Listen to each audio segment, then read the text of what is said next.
to argue that philosophers as a group are too quick to modify powerful explanatory theories in the face of putative counterexamples. I mean, if you want to stick to a view philosophically, you can stick to most of the views with very good or seemingly very good arguments. But the point is, what's the point is, what's the point of it? So that's the main question, I guess. While I have my quibbles with various of the applications, see below, in my view, the book makes a powerful persuasive case for adding the concept of overfitting and heuristics to the philosophical toolkit, thereby nudging towards more Williamsonian willingness to buy simplicity at the price of counterintuitiveness.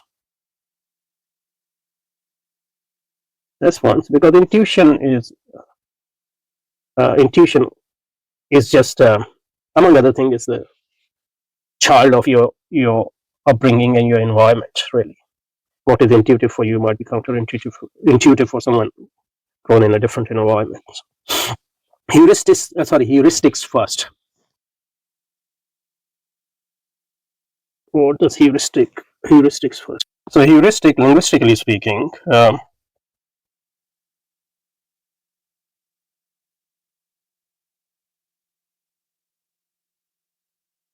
one dictionary meaning is problem solving through methods such as experimentation, evaluation, problem solving through method such as trial and error. I think it means rules of thumb.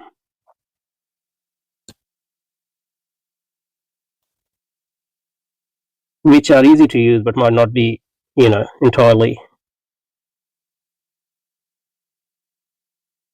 error-free or something like that. In computing, they think proceeding to solution by trial or error or by rules that are only loosely defined. Okay, so that makes sense. Yeah, so they're trying to use, it's Williamson trying to use rules like that in philosophy. It comes from, its origin is Greek, apparently. Heuristics. Find, and from there it came in Latin. From there it seems to have come to modern English, I guess. So heuristic is basically a simple method or rule of thumb that helps to find an answer, though not always the best or correct. So I guess you will need heuristic for a situation where you need to make a decision, but you don't have enough time, etc. But why would you use such a method in philosophy? You have all the time in the world. Let's see what's its reasoning. So philosophers will likely to be familiar with the basic idea. When exact calculation is costly, we rely on quick and dirty rules that are reliable enough in most environments. Williamson argues that this fact can undercut putative counterexamples in philosophy. So it's basically a conservative in a literal sense move, in the sense that you want to keep what you have in face of in the face of intelligent counterexamples. So it is conservative in the sense that conservative of, so you don't easily give up your taken for granted beliefs in the face of